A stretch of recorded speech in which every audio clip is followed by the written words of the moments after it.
Hello, once again, Star Wars Unboxing fans. Welcome to another episode of Darth Tuba's Star Wars Unboxing Show. I'm your host, Darth Tuba, here with a very special, somewhat controversial unboxing. Yes, those who watch my channel know that I sometimes delve into the controversial. What do I mean by controversial? I mean customizations, customized figures, playsets, that type of thing.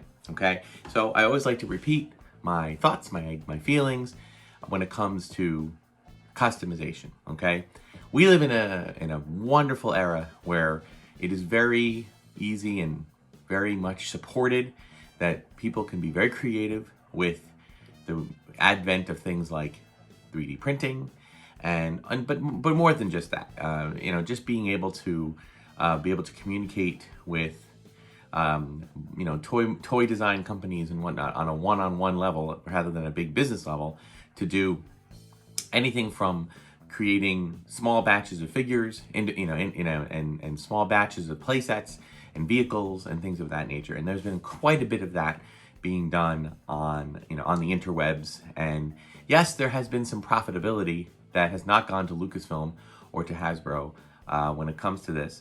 But I also feel that there is another viewpoint with all of this, and that's the viewpoint of these small runs of independent figures and independent playsets are somewhat of an artistic endeavor, something that people do like no different than purchasing a customizable piece of artwork about a favorite character. Anybody who's gone to any kind of Comic-Con, going to Artist Alley, they'll see many artists who will actually do customizable sketches and portraits and all sorts of things. My own daughter does down in Disney, does caricature art and will often paint or draw guests in the parks or in the resorts, dressed like a Jedi, dressed like a villain from Star Wars or a Marvel character or a Disney character or even a Harry Potter or something of that nature. So it's important to understand that this is kind of a more open-ended type of thing, and as long as profitability is not something that is in the millions of dollars being taken away from the copyright holders, I do not see there being an excessive conflict of interest or anything of that nature. That's my own personal opinion. You may disagree. Feel free to leave your opinion in the comments. We may have to agree to disagree.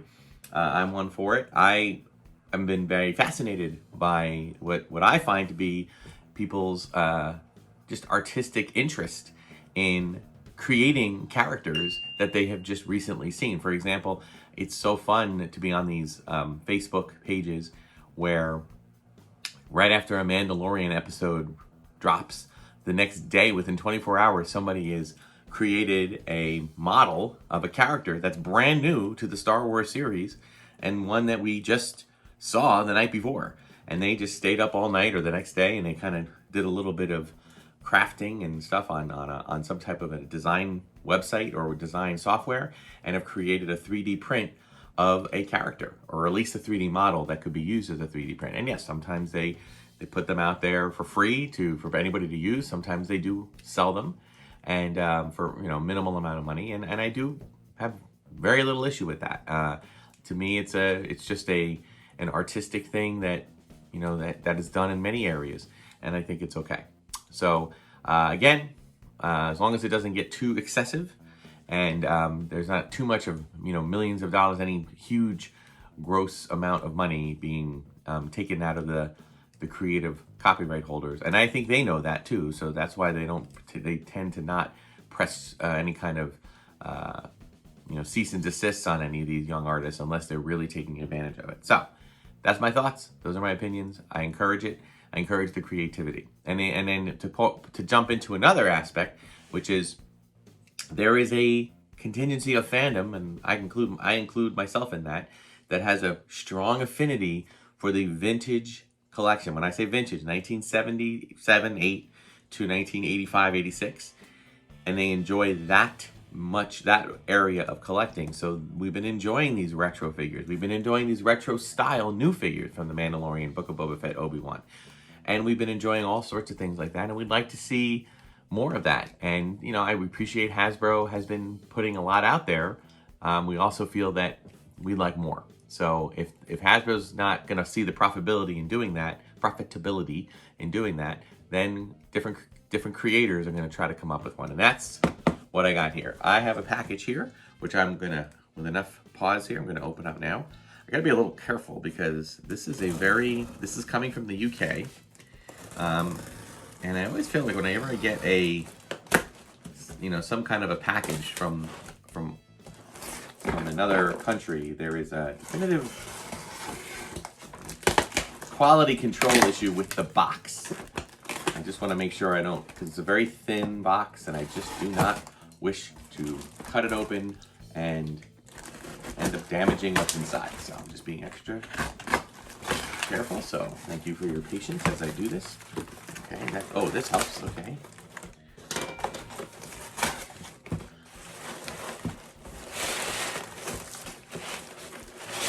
All right. Forgive me, I have a music box here. I'll be talking about this in a future episode. This is a Max Rebo music box. You want to find out what this is about? Come check out the next episode. Okay. Here we go. Wait for it. Let me just get the rest of this open. This is a completely fan-made project from a company that they affectionately call themselves Paleetoy. Okay? Now Paleetoy, P-A-L-I-T-O-Y, is the division, I guess, of Kenner, or a division that worked with Kenner in creating the UK or the European versions of the Star Wars Kenner toys and playsets that came out in the UK and other places between 1978 to 1985-86. Most of them were identical copies to the United States versions. I will say, I believe some of the things like the Imperial Troop Transport, the X-Wing, the TIE Fighter, they did not always come with batteries. I think they did a non-battery pack version, and we owe a lot to the Paleetoy company, because if it wasn't for them, they kept the molds to these toys for years. So when the 90s came along and Kenner, or Hasbro Kenner, wanted to release newly formed versions of the X-Wing and the TIE Fighter, sorry, the company, the Kenner version of those molds, so those are at the bottom of the ocean in Hong Kong somewhere, and I guess which is where the molds go when they are no longer needed. But for whatever reason, the Paleetoy area, whoever worked directly with them, had kept their molds and were able to do it. So that's kind of Paleetoy. Well, Paleetoy is this wonderful fan company that has created this. They have created the Death Star Detention block, and I cannot tell you how excited I am to be able to open this up and share it with all of you. As you can see, it is, they obviously utilize the racing stripe idea. They put the box together. Stuff is loose on the inside. It is definitely, it isn't quite the quality. I'm talking about the box here. It's not quite the quality of the original, Land of the Jawas playset, but that's definitely what they're inspired by. Land of the Jawas and Hoth Imperial Attack Base, or the Rebel Command Center. Basically a plastic blow mold kind of base with a cardboard backdrop. The Creature Cantina was another one. Okay, those are very popular sets back in the day. The Droid Factory playset. So this is in the tradition of that. I don't believe this was ever designed by Kenner. So this is a completely original idea come up by the folks at Paleetoy. And if you go on to you can look for them, Paleetoy. I keep saying Paleetoy. Paleetoy with 2 E's. You can see there. If you follow them on Facebook, you can actually see they've actually taken this idea and done a lot of different things with it. But I was able to go in on a kind of a crowdsourcing to get this one. So we are going to put this together. And I have a few figures here. In honor of the fact that this is meant to be a vintage era playset, I wanted to grab some vintage figures. Now the thing is with this, I own a whole collection of vintage figures, like a set of all of them. But they are in display over here in my display, and I want to take them out of there. I do have a second set you know, kind of not a complete set, but a second set of individual figures kind of dispersed. And if I ever find loose figures like in an antique store, I usually grab them loose or whatever, as long as they're in decent shape and they're not too expensive. I usually grab them so that when, you know, so I can start using them to display on things like this. So we're gonna take this out and see how it is. Okay, we got our, okay, ooh, okay. Now, do we have something in here? Ooh, yes, we have something, okay. Now I'm really hoping that they have included, so here's the kind of the base, right? Got a, okay, you know, like we're used to, it's kind of got that plasticky base feel to it, and it's got areas that you can put other stuff in. Now, do they have a set of direct? Yes, they do. They've included what is essentially a beautiful little directional thing. So what I'll do now is I'm gonna, you know, rather than show this to you, I'm going to high speed it so you can see me putting it together. Here we go.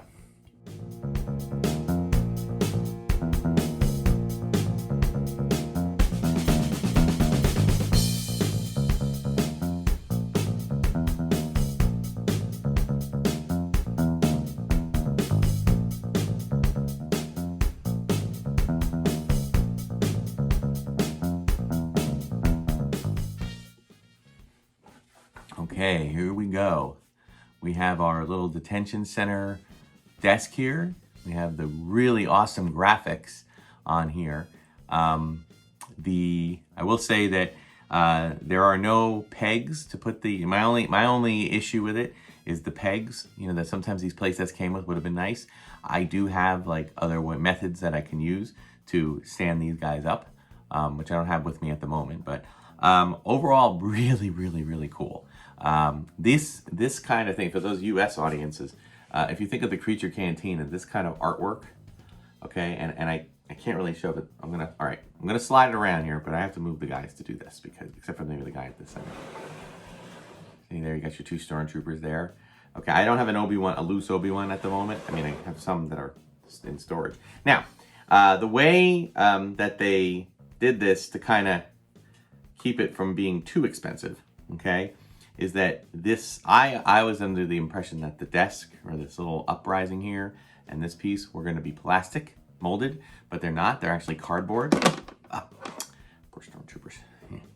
They are actually plastic molded, or sorry, cardboard, that the plastic mold at the top kind of, it's, you know, they secure into the playset at the bottom, and this little thing at the top rests on top of it, and that gives it the same thing. And again, for displayable purposes, it's okay, all right, it really is. But really fun. I am absolutely in love with both the Paleetoy playset here, as well as the Detention Center playset box, which will find a place fondly behind me in my box collection, okay?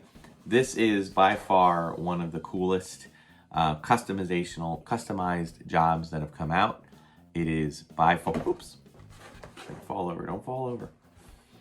It is such a fun throwback to the old Kenner playsets. Now, as I said, these cardboard things, they're a little wonky, so you have to be careful with them, okay? The labels, I will say that the light striping they were just 4 very long pieces, so they really weren't designed.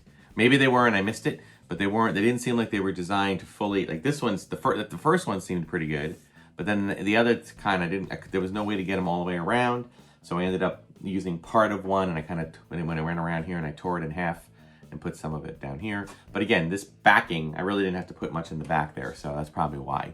But again, it's just a great display piece. Wonderful place to put not only vintage figures, but if they do any kind of Star Wars retro figures that fit in the mold, like from Mandalorian, this could work as a, you know, one of those things from Rogue One. This could work from one of the scenes from even the Mandalorian when they were in those Imperial bases and stuff. You want to put your vintage Moff Gideon next to a vintage look, or sorry, retro Moff Gideon next to a retro Mando. That would be a really cool thing, retro Bo-Katan. So just so cool. And I really, really want to support the Paleetoy group, and I hope that they continue to make little playsets like this. Wasn't very expensive. I mean, it was more expensive than what you would have paid for this. Like, had it been an officially licensed toy that they would have mass produced, the cost of it would have been far, far less, and therefore, you know, you buy it in the store, you probably would have paid anywhere from, I mean, well, back in the 70s, it would have been like probably $8.99 or something like that, some crazy low number. But the reality of it is that you really do. Sorry for my Band-Aid here. It's fine. Everything's good. But you know, when you are someone who's just making like a small number to put out there for a small amount of collectors, you know, you do find yourself limited, and you got to make a smaller batch, and therefore it costs more money. All right, so I think it's worth it. And again, I know this is controversial, okay, but I do feel that this is a worthy way to display some of your loose vintage figures or retro-looking newer figures. And I hope that Paleetoy continues to do this. And I've been trying to support other companies. And again, I think that's part of the fact that, you know, Hasbro, they have their business model, and I respect their business model. I'm not one that wants to continue to collect like unlimited Black Series. I'm even a little concerned that the vintage collection might be, you know, going too far, and I think they need to maybe put a stop to it and go on to something else. Maybe if there's a new movie that comes out, they'll do that, and that they can kind of put a pause on it. But this kind of thing, one-off here and there, is a great way to do it, and it is meant to be opened up and displayed in all of its glory. I absolutely love it. So that'll do it for this episode of Darth Tuba Stars Unboxing Show. Like, subscribe, hit the notification button. Let me know in the comments what you think. Again, Paleetoys with 2 E's is where you want to go. Just type that in Paleetoy, I should say. Look that up in Facebook, and you will find their site, and give them a like and see what you think of them. By the way, they did not endorse this. I paid for this fully with my own money, and I gained nothing from sponsorship or anything. I just like what they produced. So thank you so much for watching. Until next time, may the Force and the toys be with you.